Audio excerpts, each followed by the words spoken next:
भन्नाट रेसिपीमध्ये आपलं खूप खूप स्वागत. मी राजश्री कदम. चला तर आज मस्त मुलांच्या टिफिनमध्ये देण्याकरता झटपट मैसूर डोसा दाखवते. ते पटकन होणारा.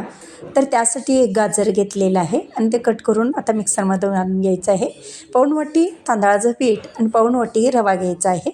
एक मिरची आणि चवीनुसार मीठ घालू त्याच्यामध्ये आणि पाऊण वाटी पाणी घालून हे मिक्सरला बारीक करून घ्यायचं आहे. पूर्ण गाजर बारीक झालं पाहिजे त्याच्यामध्ये. आणि आता त्याच्यामध्ये एक पाकीट इनोचं वापरायचं आहे.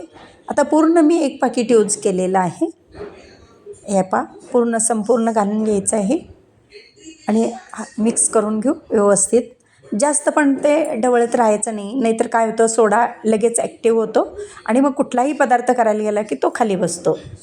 आता तव्याला थोडंसं तेल लावून घेऊ सगळीकडे आणि थोडासा जाड घालून घ्यायचा आहे मैसूर डोसा. हे आणि आता ह्याला छान असं भाजून घ्यायचं आहे. कलर तरी किती छान आलेला आहे. गाजराचा कलर आलेला आहे, त्याला केसरी कलर आलेला आहे. बिना कलरचा इतका छान कलर आलेला आहे आणि झटपट होणारी रेसिपी आहे आणि हेल्दी तर आहेच आहे. आता काढून घेऊ डिशमध्ये. तसाच दुसरा देखील परत घालायचा आहे आणि आता जास्त जाड नाही जास्त पातळ नाही अशा पद्धतीनं हा मैसूर डोसा ठेवायचा आहे. आणि आता हे देखील असा छान भाजून घ्यायचं आहे. तर वरती थोडंसं तेल सोडून घेऊ आणि पलटी करून घ्यायचं आहे.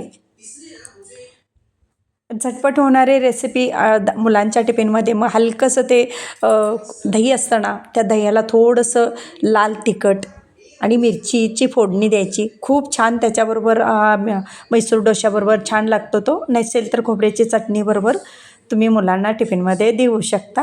हा गरमागरम बनवलेला मैसूर डोसा तयार आहे झटपट. आता टिफिन भरून घ्यायचा आहे असा. आणि माझी रेसिपी व पदार्थ आवडल्या चॅनलला सबस्क्राईब करा, बेल आयकॉन दाबा, लाईक करा, इतरांना शेअर करण्याचं विसरू नका, तसेच कमेंट करण्याचं विसरू नका.